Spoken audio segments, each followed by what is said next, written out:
many people have attended our April meeting or March meeting? Okay, so one of the messages that probably emerged from that detailed examination of why vote and sort of like how do you choose among all the choices on your ballot was a long list of reasons or criteria for making an optimal decision. But in surveys that have been done about why people who were registered didn't actually end up going to vote, one of the leading reasons is I didn't feel I knew enough to make a responsible choice, a responsible decision.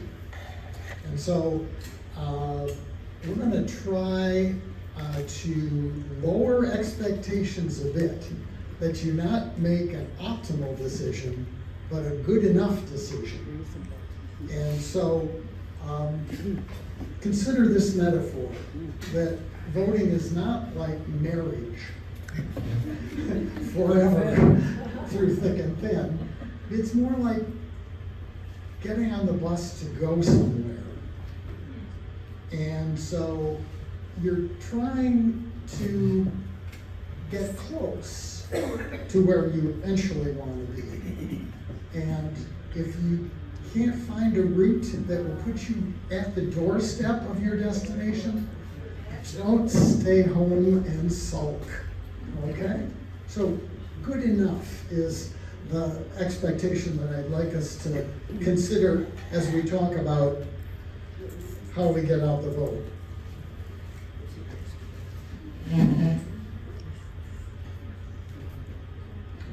Yeah.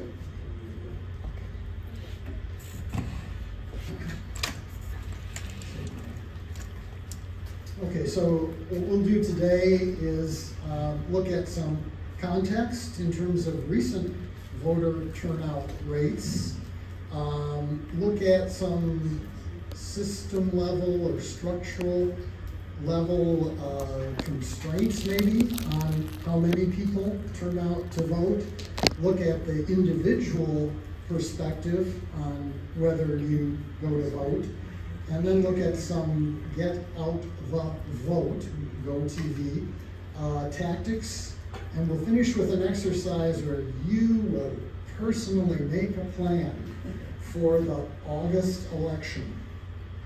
And we hope by collectively doing this and sharing that we are more likely to turn out to vote in August, and if not in August, in November for sure, okay? So, what are some recent voter turnout rates? In the midterm election, in November of 22, the U.S. had a 52.2% turnout rate, ranging from a low of 38% in West Virginia to a high of 70% in Oregon. Tennessee, at that point in that election, ranked 48th at 44%. So that's one context. That actually set of estimates is based on the Census Bureau's guess about how many people 18 and older are eligible to vote.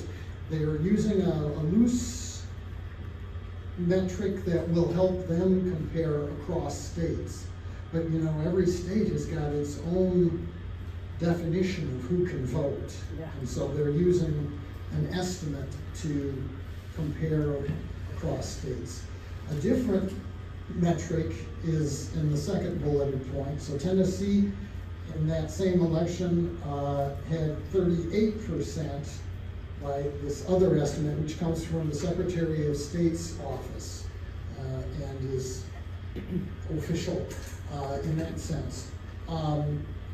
There was a range within the state from Hancock County, which is in our 1st congressional district, so eventually it's one of the counties we'd like to cover in the League of Women Voters in Northeast Tennessee, 29% up to a high of 48% in Loudoun County.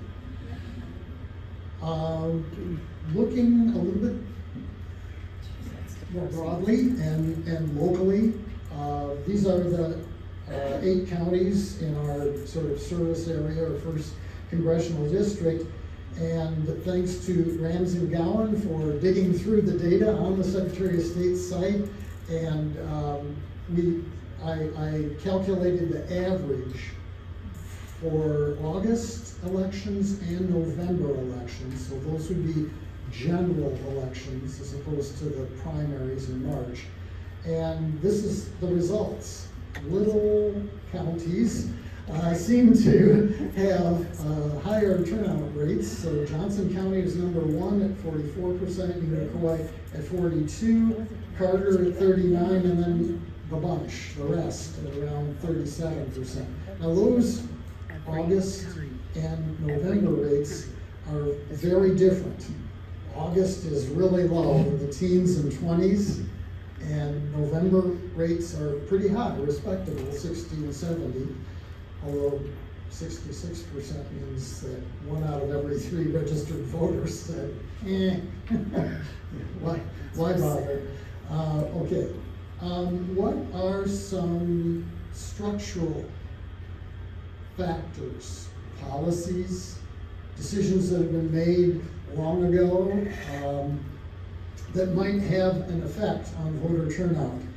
I think it's Australia that has Election Day as a national holiday. I think it's also Australia that has fines if you do not vote. It's your duty, and they have modest sanctions for you not doing your duty. They have higher voter turnout rates. Okay. Some states allow registration to vote on election day, or maybe just a few days before. And the correlation suggests that that results or is associated with higher voter turnout. Okay. No excuse absentee voting is another thing that's correlated with voter turnout. Tennessee has a long list, 14 to 17 legal excuses that you have to claim before at least one of them, before you're eligible to apply to receive an absentee ballot. Many of us here are 60 years or older. That's an easy one for some of us. That's a legally accepted excuse in Tennessee. Some states mail ballots to all registered voters. Colorado, I think, is one of those. Oregon, okay, and they have higher voter turnout rates. Some have more days of early voting than others. Some have more competitive districts, more contests. If you're gonna bother to go vote, wouldn't it be nice to have a choice? Rather than doing it in your sleep. Some, not states, but municipalities have ranked choice or instant runoff voting, so that you can express more shadings of your sentiment among candidates than simply the one. And that promises, there isn't a lot of research yet or examples, promises to increase voter turnout, because you don't, if you're interested in a third party, necessarily have to decide, am I going to be a spoiler or not? You can express your sentiments in a more nuanced way with instant runoff voting. What are some other system level policy things that you might have heard of or know about that could affect voter turnout? For local what they were exploring, the fact that you could vote anywhere instead, was this early voting, or you could vote Right, anywhere? voter convenience centers. Right, convenience Well, centers, yeah. instead of limited to your. Precinct. Your assigned precinct. So, there are a number of people who show up at the wrong place. Like if they early voted at Freedom Hall last time, and then things didn't work out, and on election day, they went to Freedom Hall. Oops. That may not be their assigned precinct. And then they might say, well, I haven't got time to drive over to my assigned precinct. So yeah, voter convenience or convenient voter centers, voting centers, have actually been authorized by the state legislature for Washington County. And in the next cycle, 2026, they should be implemented. There were technical hang-ups. They couldn't get hard wiring to all of the 4 centers that they were planning on this time around. Kingsport has been, Sullivan County's been authorized but hasn't implemented it yet. I think it's implemented in Hamilton County, Chattanooga. There might be a couple others where it's been authorized, but it seems so far to be on a case-by-case basis after the state has authorized legislation to allow that. Anything else that you've heard about? I think that it was a shame when they discontinued sending us a card that says, now this is where you go. Because a lot of people don't understand what you have to deal with on a website in order to find out your district and all that kind of stuff. So when they stopped doing that, I think they might have run into a lot of people showing up where they shouldn't, or not showing up at all. Or not because they bothering. don't know where to go. Sure. So, did everybody hear that? Okay, yeah, it used to be in the pre-digital age that they used the postal system to send you your card. I remember having in another state a voter registration card, and I would show that, and that was sufficient identification. But now that we've moved digitally, those who are not digital natives and can't manage to navigate the websites, and there are some really good, powerful websites to give you that information. But if you can't get the information through the website, then you would be contributing to that less than perfect turnout rate. So, Most importantly, though, it showed you, I mean, certainly you identified with it, but more importantly, it showed you where to show up. I mean, that's why I used mine, and it was right there, and it changed, then it was up to the state to take it upon themselves to spend the money to send me another card. That's the way I felt. I still feel that way. yeah. Now, redistricting supposedly occurs every 10 years, and they did probably send out one after the redistricting. But, as now we're 4 and 6 and 8 years on, I'm not sure what happened to that card. And so keeping current on this really is an issue, as we'll see when we make our voting plans. Where am I supposed to show up is an important question to know. All right, let's switch from the broad level of decisions and policies that lead to like a 44% or 30% turnout rate to some individual reasons why people who are registered may not turn out to vote. In the 2022 elections, according to a YouGov survey, these were the top 3 reasons that registered voters gave for not showing up, for not voting. I don't like any of the candidates. My vote doesn't matter. I was too busy.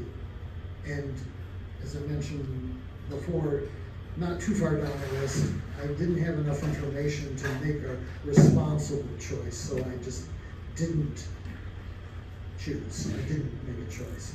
In the 2020 elections, which would be a presidential cycle, not a midterm, not interested, didn't like the candidates or the campaign issues, too busy, had conflicts, or illness and disability were the top 4 reasons that were cited. So there's not a single thing that we could address to solve the less than perfect turnout rate, but a combination of number of individual perspectives and a bunch of systemic policies and decisions. Okay, political parties and nonpartisan groups have tried for a long time to get those people who are registered to turn out to vote, exercise their sanction that they've been given. So tabling, announcements, there's an election coming up, flyers, billboards, newspaper announcements, radio and TV announcements, door-to-door canvassing, phone banks, robocalls, mass emails, text messages, requesting that people sign a pledge, yes, I will vote. Organizing souls to the polls, getting carpooling going to get people to the voting places. What else have you heard political parties or other groups using to try to encourage people to get out to vote? I have a question. Are there any statistics that show which of those are the most effective? That's the next slide.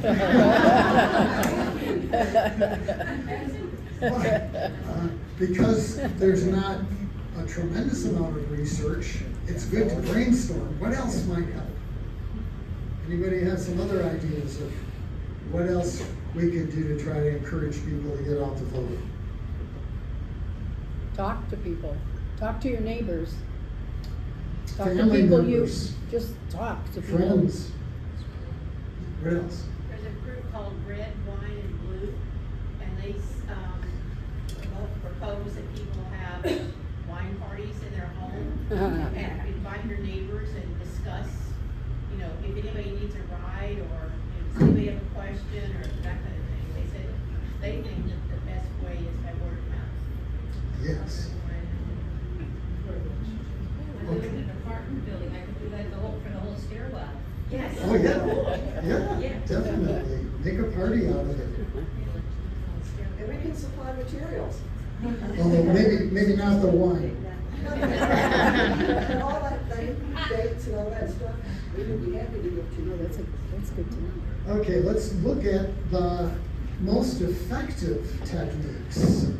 This is a shorter list in part because a lot of stuff that's tried doesn't work, but also the research isn't as extensive as we would like. This first bulleted point is like gold standard, randomized field studies.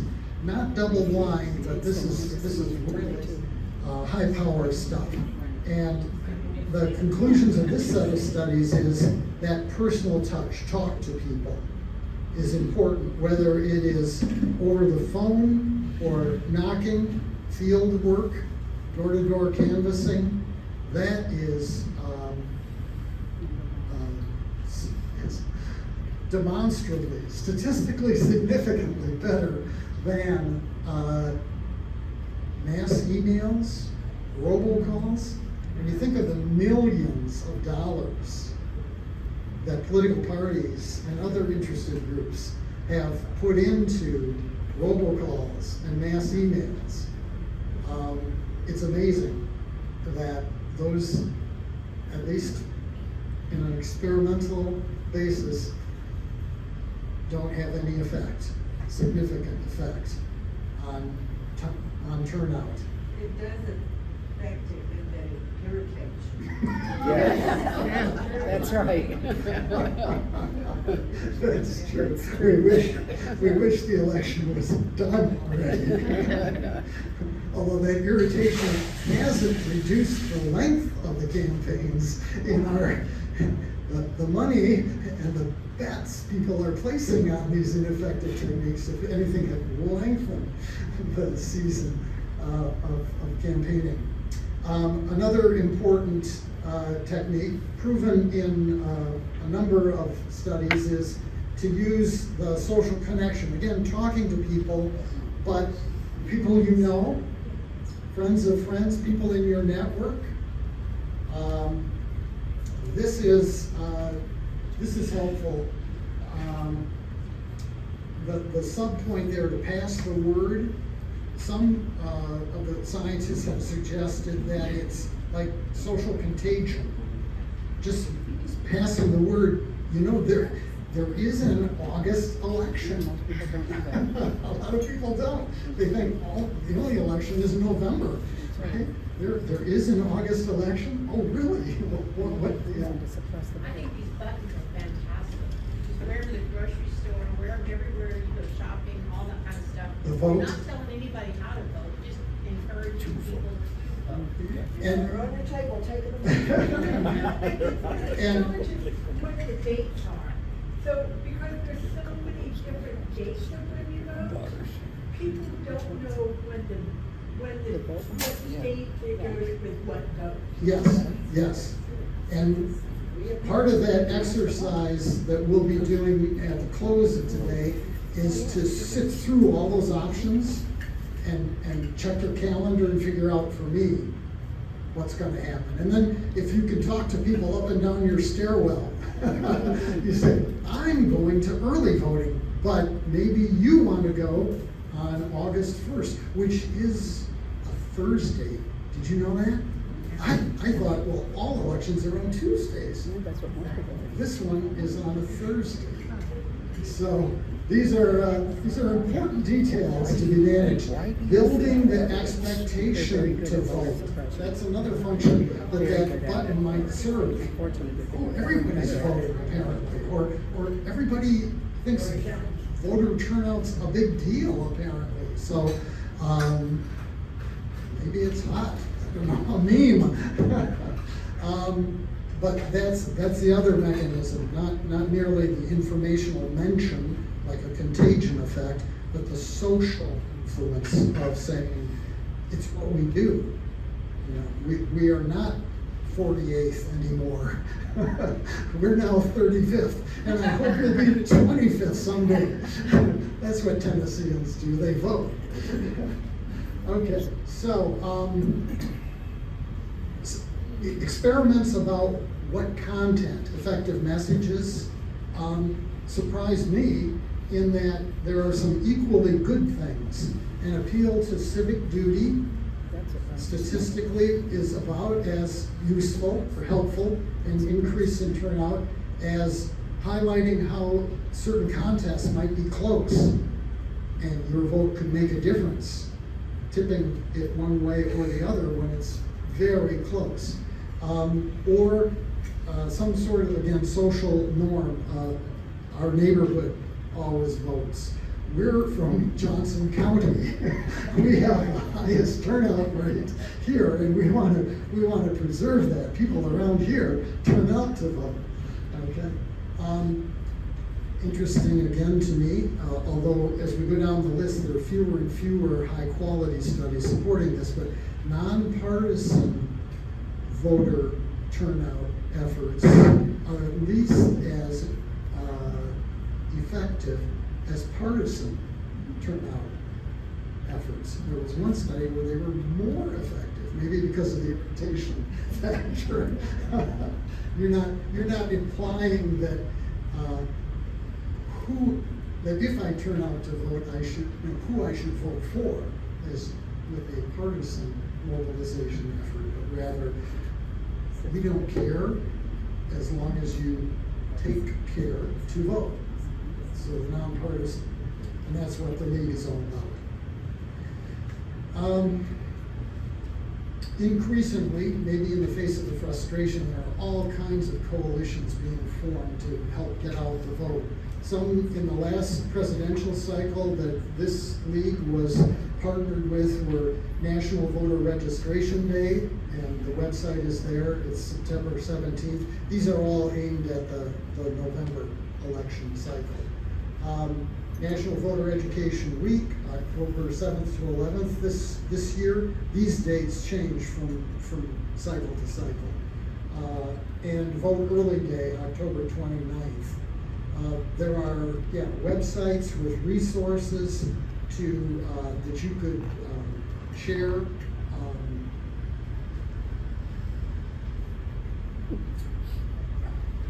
My sense is that the main content is it's kind of your civic duty, or everybody's doing it, or we need more people, good people like us to do it, to get out the vote. Nonprofit Vote is an organization that has just scores and scores and scores of nonprofit, government, business organizations that partner with them. So they're kind of a clearinghouse of groups that want to encourage get out the vote. Rock the Vote is aimed at teens or younger people. There's just lots and lots of organizations. This league is trying to build a coalition. We're going to try to get started for the August, and then hopefully ramp up and publicize and get other local organizations to join us in aiming to turn out the vote for the November election. We're seeking nonpartisan organizations. The idea is that we would share the plans. Are you going to be a Blue Plum? Is there some festival, a gun show, county fair? Have we got somebody from the coalition who's going to be there getting out the word? There is an election. You have a civic duty. There may be some close contests, etc. Okay. Tabling, educational programs, sharing our materials. We are trying to coordinate this online rather than trying to have a meeting where representatives can come. That we think that way lies madness. So we're going to try to coordinate it online. And so far we've recruited some groups and are hoping to get a few more. At the point then we will publicize the coalition and invite others as they become aware of us to join in our effort.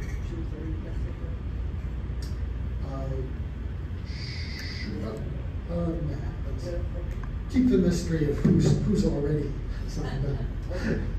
Okay, so again, think of that metaphor of taking the bus. Okay, because we're gonna start now with a plan. You personally are gonna make a plan to vote for the August election, and think of it not as that it's got to be perfect or you can't do it, but rather to get you closer to where you think you want to be or we want to be in making the choices. So we're passing out a copy of the slides, and next to each slide, there's some space for you to make notes and personalize this, and we hope that you'll take this with you to fill in any blanks that remain after today, and then maybe show it to your friends and family as a model, if not for August, then for November. So the first step is to check your registration. And the best source for this is the official source, govotn.gov, which is sponsored by the Secretary of State's office. How many people know that they're registered? Is there anyone who's not sure? Okay, this is typical, and at tabling events, the advice that's evolved in the last few years is don't ask people, are you registered to vote? Ask, have you moved? Have you changed your name? Was there a redistricting? I guess Washington County did one 8 years ago. It was not in the census cycle. Are you sure that you've not been purged? For those who are kind of a little more paranoid or cynical, there are a number of things that the bottom line, check. Again, if you can make your way to the website, it's pretty easy to check. And in case you're not registered, the deadline is July 2nd, so you still have a whole month or more to fix that problem. Okay, second step.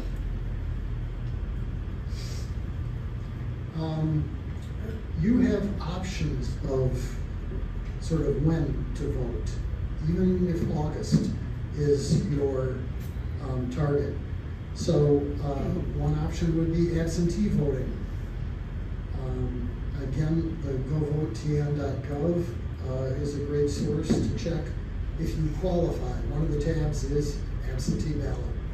And you can go down the list, and if you find a reason on that list, you can request an absentee ballot.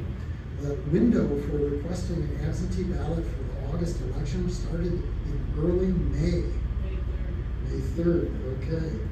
And it goes all the way up to July 25th. Although by then you're gonna really have to rush to get it filled out and sent back in before August 1st. So, how many people are sure that they're not even gonna be in town on August 2nd?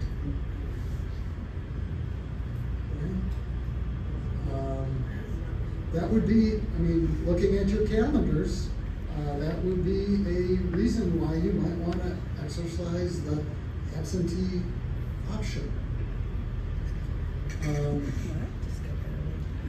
Another option, if August 2nd isn't gonna work for you August in terms 1st. of your schedule. August 1st. I'm sorry, August 1st? Yes, thank you. I didn't want to spread misinformation.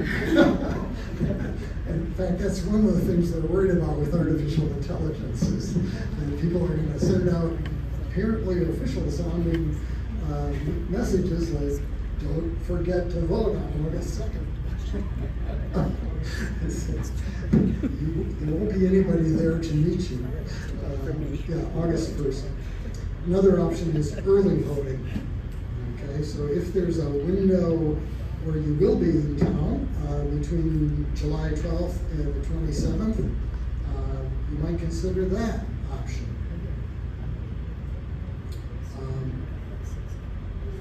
The Sullivan County website for their election commission has a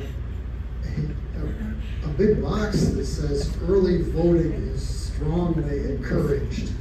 The election officials, so much rides on everything going right on election day that they're realizing it's much less risky to have a number of people vote early over a long period. I guess we're not going to have any August snowstorms, but the election commissions that I attend were talking about snowstorms in March. What would we do? With the sheriff's department and the highway department be sort of the arbiters of whether the polls were going to be open or closed in that instance. So early voting has a bunch of options, but the exact hours and days vary by county and they vary by site within the county.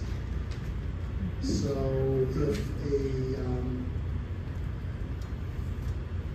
a church or a school is being used as a voting site, it might have different hours on Saturdays than some of the other sites. Or maybe all the sites have different Saturday hours, just unofficially recalling where, and these hours are being set now by the election commissions in this area. But half days on Saturdays is not uncommon, that they'd be open from 8 or from 9 until noon or until 1, whereas weekdays there'd be more extensive hours. So where can you find out? Go ahead. When you request the absentee ballot, which I've done, when do we expect that's gonna be in our mailbox? Because, you know, you always wonder, is it gonna be there in time? Mm, And, you know, anybody know that? I don't know. Yeah. I know the answer to that. Oh. The election commission sends them out after the last day that they're, that they can get one. So after July 25th, after, and then they have to do their, processing of them, so it won't be July 26th. No. For the August? It's for the August one. Wow. They don't start, they don't do it until after the last one. I know because I had a problem last time, I needed one. I don't know, yeah, go ahead. Do they have to receive those absentee ballots back by August 1st or mailed, postmarked by It August must be 1st? mailed, and it must be. Postmarked by August 1st. Yeah, So maybe that's how it Because they don't give you much time. You know, Issue about a day. does it, when you mail back your absentee ballot, does it have to be in their hands by the mail by August 1st or postmark? Okay, postmark. No. So if the mail then falls down on its duty, that's not your problem. okay. So, if you're gonna do absentee voting, because you're not gonna be president, and it's in the middle of the summer, and you have 5 days, that doesn't seem to give you, to really solve what the problem is. No. Yeah, I personally think early voting is a much more flexible, less iffy thing than absentee or election day voting, just, yeah. But, Well, the challenge with early voting is they keep on changing things, And where do they go? and they don't publicize it well. Where the polls are. yeah, with all of these questions, I would definitely encourage you to go to your county's election commission website. If you're in Washington County, you can just go to the website, which is WCECoffice.com. It has all that information on there. They're actually mailing out, if you call in and request a absentee ballot, those ballots, they verify that you are a registered voter.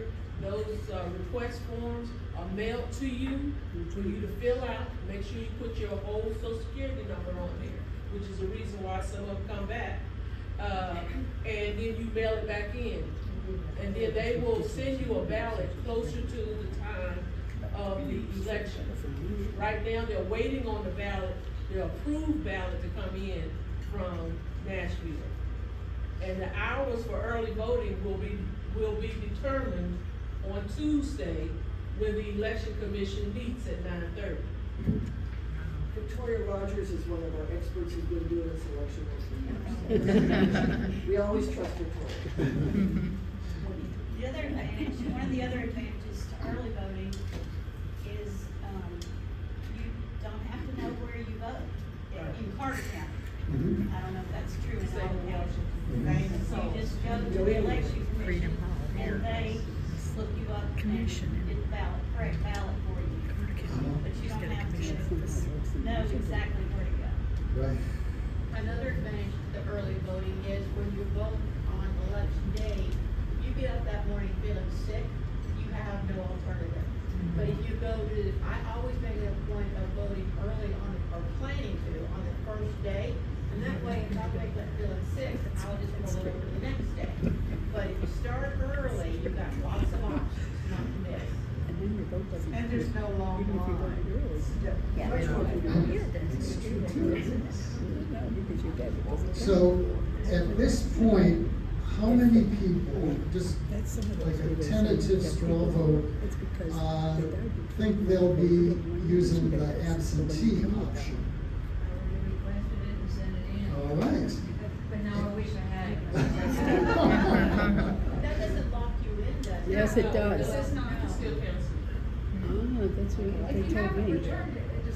Because you've only sent in a request. Yeah, so if you've received the ballot, but destroy it, then you can show up for early voting or election day voting. The only thing is you don't want to vote more than once. You want to, but you can't. That would increase turnout rates, but it would put you in legal jeopardy. Okay. No. They always. They will, yeah, they will check, yeah. So, but trying to, even by, accident would be the problem. Yeah. How many people at this point feel like they would do the early voting? Okay, and how many people feel like August 1st, they would do election day voting? I have to be there anyway, so. Okay, there is that special class of people that have to be there anyway. Okay, let's take a look then at election day option. It is August 1st, not 2nd. Here you are a little more limited. You must show up at your assigned precinct. So again, using the votetn.org or the league's Vote 411 will direct you to where you are assigned to vote.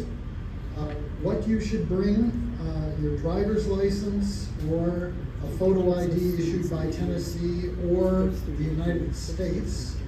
You should not bring a student ID, that will not be recognized. And you should not bring a camera or smartphone, well, you shouldn't, it's illegal to take a picture of your vote screen, okay? You can have the cell phone there as a, with notes, for example, of who you wish to vote for in different contests. Showing up at the polling site wearing caps, buttons, shirts, any kind of campaign logo is not allowed. So there's some things you should bring and some things you should not bring. And again, the longer list is available at the Secretary of State's. I think you can wear that one. Right, because they give you a voting thing, so. Yeah. But the election officials have the right to challenge you for those kinds of things, so make sure that it's a button and not a shirt that you have to take off or go home and change, yeah. You can wear campaign apparel if that person is not on the ballot. No, Oh, really? Yeah. no, I don't think so. Victoria says yes. I don't think that's So I could wear Grover Cleveland for president? Okay. For example, we had people that she said, if the person's not on the ballot at that time, yeah, you can wear it. I mean, Okay, so I could, And it's up to that precinct officer to probably catch that, if somebody see something, say something, Okay. deal, but yeah. So that's it. But if you forget and So wear a you could wear t-shirt or Nikki something Haley. like that with somebody's name on it, you don't need to go home, you just turn it inside out. Oh, okay. And as long as they can't see what's written on the inside, then you're okay. Okay. We usually have aprons, so that people put it over their shirt and stuff. That's a good idea. All right. I'm affiliated with a particular party, I'm first vice chair, and I won't say which party, but some people know. In the past election,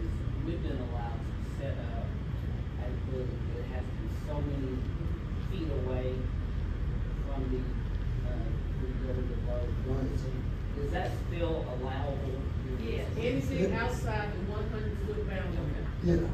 Yeah, that's why you see people around the parking lot entrance, because that's all outside the boundaries of police cars. Inside the 100-foot boundary is neutral ground.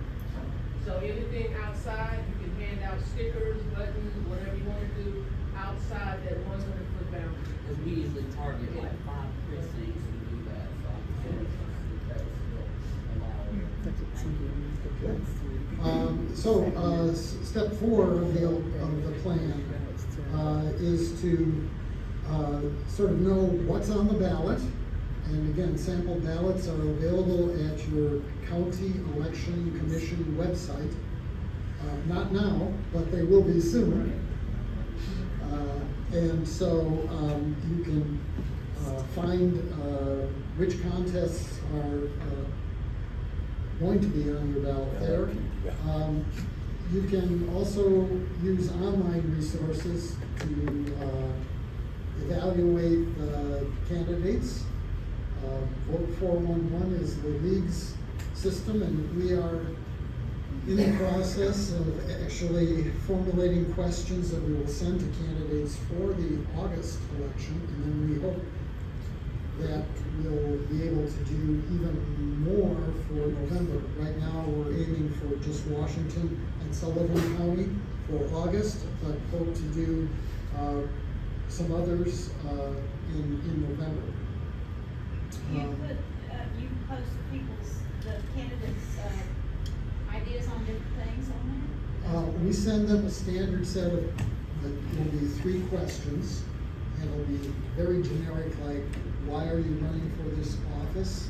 What do you think are the top 2 issues or challenges that will face whoever's elected to this office? If you were elected, what would your top 2 priorities be? Something like that. And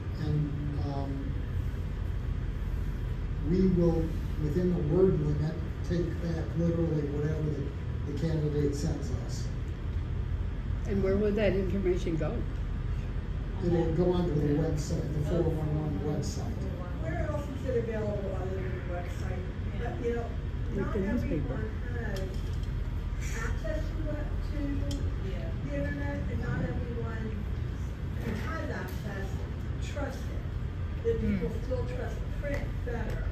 So where else is it available? We will have candidate forums, and in the newspaper, yeah, they will typically interview candidates before the election. And the libraries, the public I haven't libraries, decided yet. will sit down with someone to find these websites, and I'm on the library board, and on Tuesday, I'm gonna be asking that they put Vote 411, be sure that's on all of the library machines, so it's very easy for anybody to go in. But again, they're so helpful that even if you're somebody who doesn't want to look at that stuff, they would sit next to you, they would help you print out what you really needed.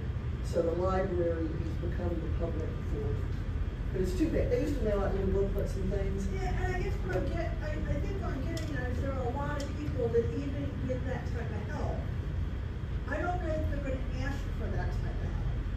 I mean, and I know it's a conundrum, but we've become so reliant. There's a certain group of people that are not reliant on technology. And how do we let them know when the dates are? I mean, because they might not be the people that talk, you know, that will let, what other ways are there? Are yard signs effective to let people know when the dates are?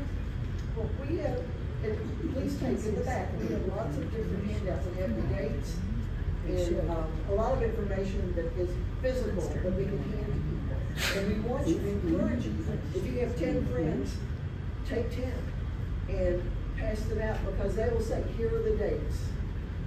Some of them are Washington County specific, and most of it is from the state. Okay, Angie's passing some out. Okay, that's good.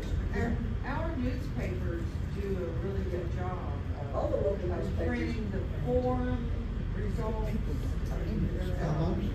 But they also print ballots. The interview all the candidates. I mean, the local newspapers.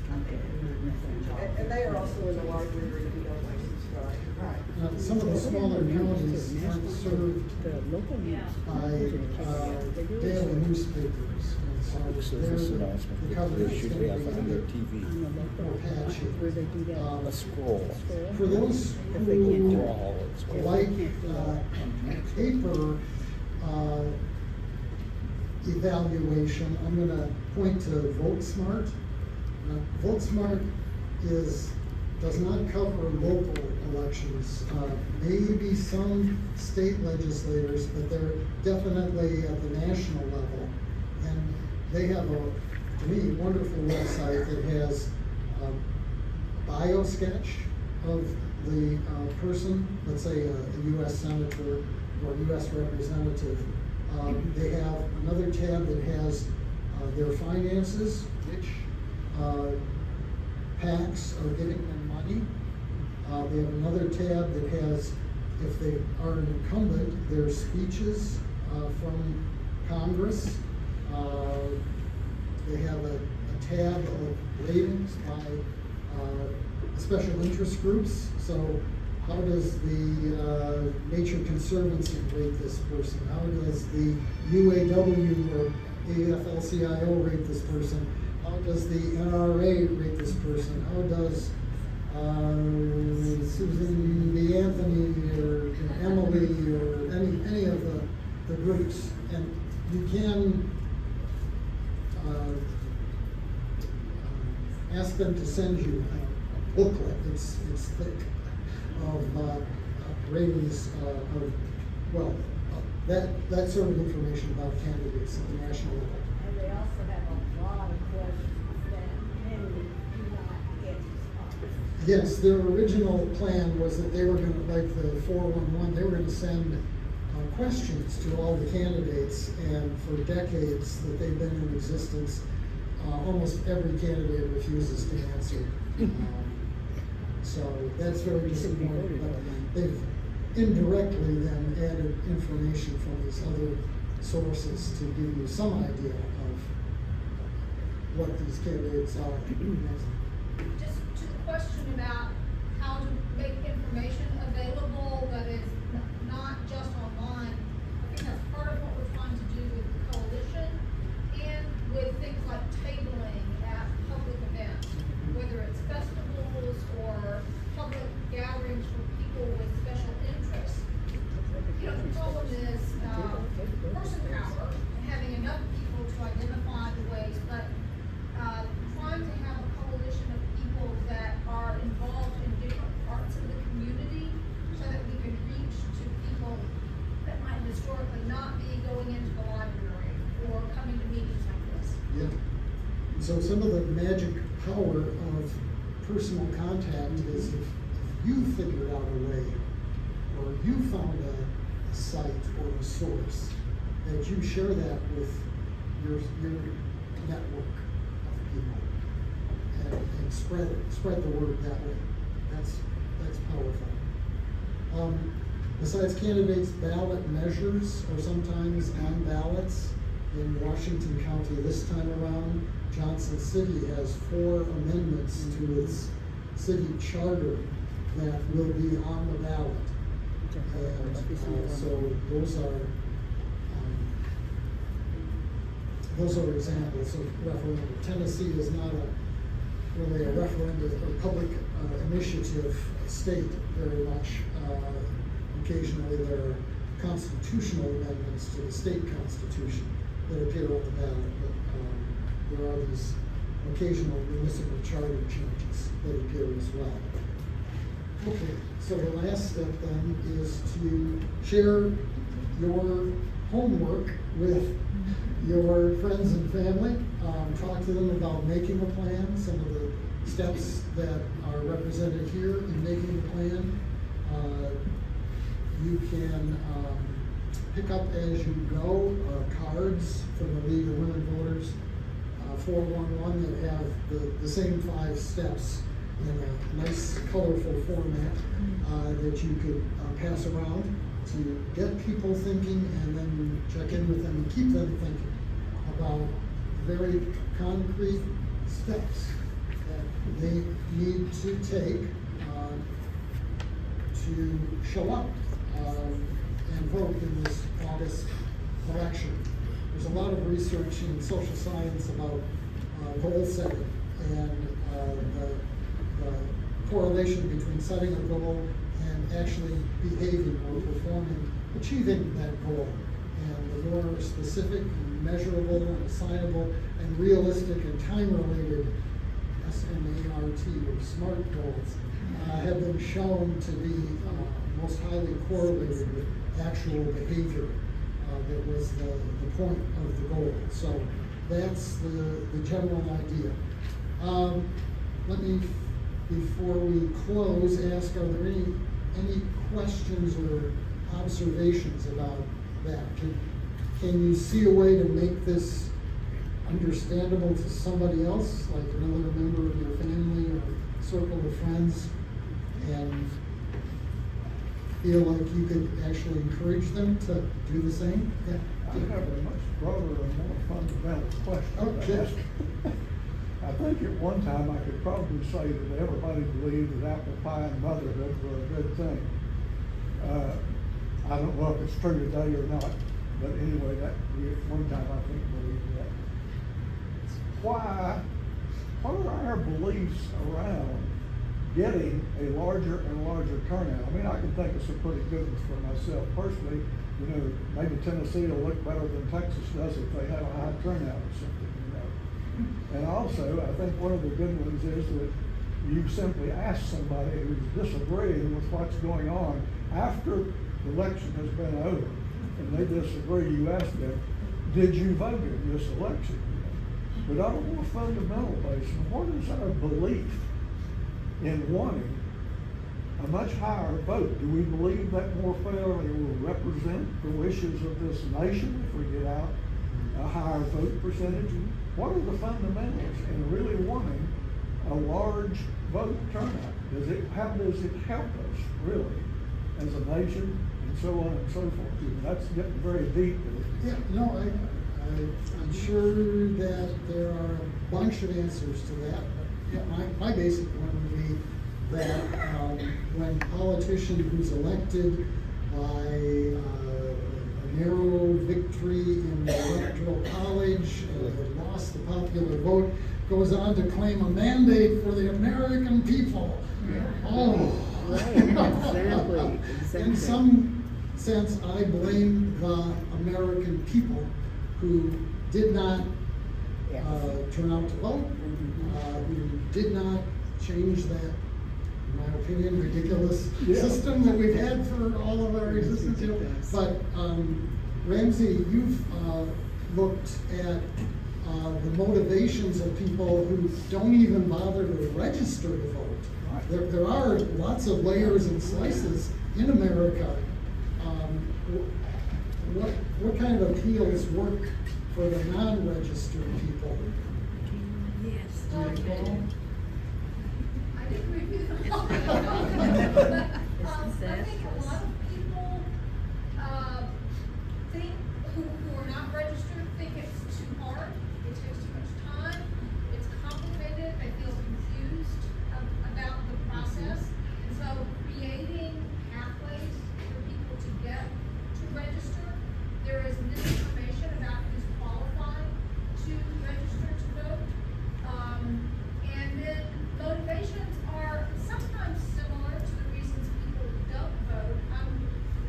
There are things like, I don't like politics. I'm not a political person. And just pointing out that, I mean, there are slogans that appeal to me. I don't know that they appeal to everyone, but things like, you may not be interested in politics, but that doesn't mean politics is not going to affect you. Decisions are made through the political process that affect your life. Helping people tie the decisions that they make to things that do affect your day-to-day life, whether it's sales tax on groceries or sales tax on medicines or, limitations on access to Medicaid or health insurance or laws affecting, the delivery of medical care, things that affect, day-to-day life that the person cares about. There are statistics that show people who anticipate anticipate it's gonna be a huge hassle to go vote, whether it's early vote or on election day. Subsequently, report, well, that actually wasn't as hard as I thought it was gonna be.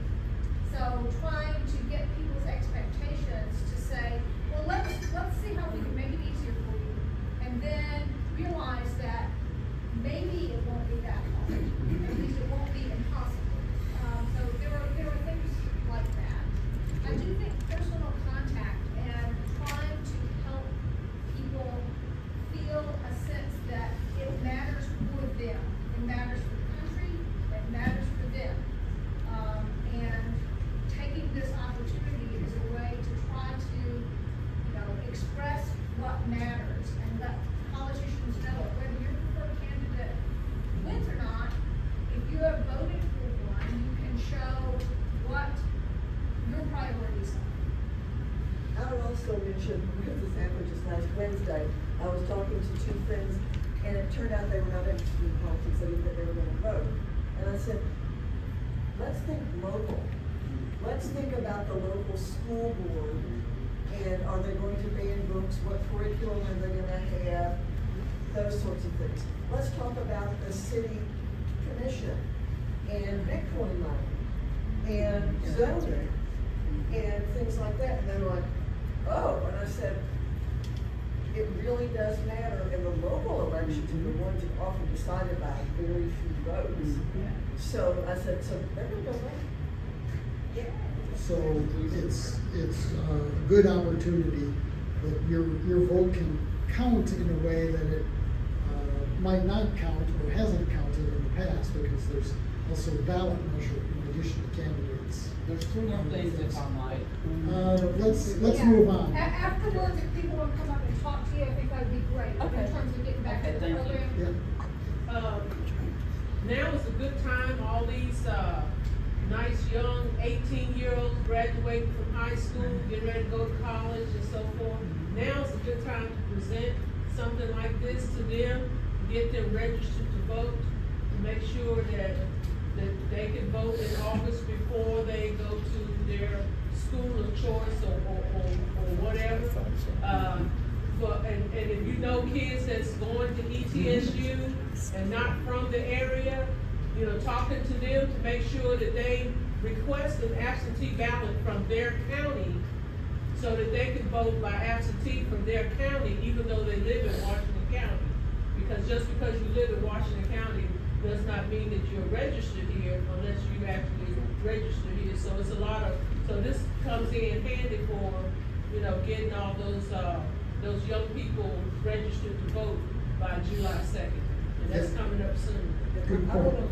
Don't you have to be, for your first time voting? In person. It has to be in person. In-person Or you have to registration. go to the election office ahead of time Right. with your photo ID and get that stuff. Is this in So that could be Tennessee tricky or if you're in out of Tennessee? town. In China, okay. But many Because my students go son back English for couldn't weekends. do it. But one of the Didn't- things I read couldn't do was it. getting them to So vote he in didn't the go August to election, so they Tennessee's could vote elections. absentee or whatever Yeah. in the November. Right, it would be much easier. Okay. Just one fast comment, and this doesn't have to be debated, it's just food for thought. Where would this country be and how would things be different if we had a history of voting over a long period of time with 40% turnout? And if we contrast that to we had 100% turnout of every voter in this country, how would it be different today if we had that in the future? So you can think about that. That's the fundamental question that I'm really asking. What does it really do for us as a governing nation? Yeah, and what might be possible in the future if we were able to substantially increase voter turnout rates? So it's a perfect conclusion. I guess I would say today, I also question, would it more reliably reflect the wishes of the people in some of the systems that we have today? Because there's certainly election issues in this election that the reflection of what the will of the people is, according to the best polls that I can see determined, is not being reflected in what the Supreme Court is doing. And we would have, 100% turnout. Oh, Gwen gets the last word. Thank you. Given before I get to the very last one, given our demographic, we lean towards most of us older. When I became 18, my grandmother insisted I get registered to vote. She went with me to the poll. And actually, all through college, we voted together. We always went together. And even if you're not the literal grandmother, if you could be a mentor to someone who's nervous about it, because it is the first time, you don't know where to go and what you do, that would be a wonderful gift to a young person or any first-time voter. So do think about that. And my official last word is join us on the 23rd at the annual meeting, is that correct? Because games, civics games, brush up on your civics, storytelling, always fun. And a little tiny bit of voting that the people who are registered members will vote, and the rest of you, it won't take long to sit through. Pick up handouts. Pick up handouts, pick up enough to share. I've got boxes and boxes in our back bedroom. We can't even hardly get in there because I've got so much of this stuff. Judy? For those of us who would like to take more buttons and give them out, do you Yes. have more buttons with you? We have them, and I get them by the 500 at a time, free from a neighbor who makes them, an extra contribution to us. Wow, that's nice.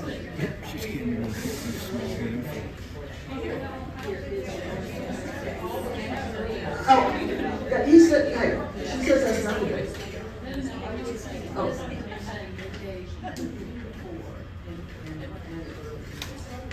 Oh, well, I am calendar challenged, so Ramsey, when is the general meeting? I'll have to, I don't wanna give wrong information, I'll look it up real fast. I double check things, and I swear when it's dates, they're transposed. Camp calendar dyslexia? The 16th. It will be in the newsletter the correct way. And we'll send out the reminder ahead of time like we did this time. That was not a whole newsletter, it was just a little thing. And we'll do that periodically in between all kinds of the important time sensitive. So I apologize for our confusion. Apparently it's mass confusion. June 16th is Father's Day. So Then we switched it to the 23rd because we always try to miss Mother's Day, Father's Day. Oh, yeah. Super Bowl Day, we did that one year, that was nice. The 23rd, okay. It is the 23rd. We're good people, we just sometimes mess up the details. So have a little more to eat, more buttons, more brochures, talk to each other, whatever you like. I think we need to be out in a half hour or so.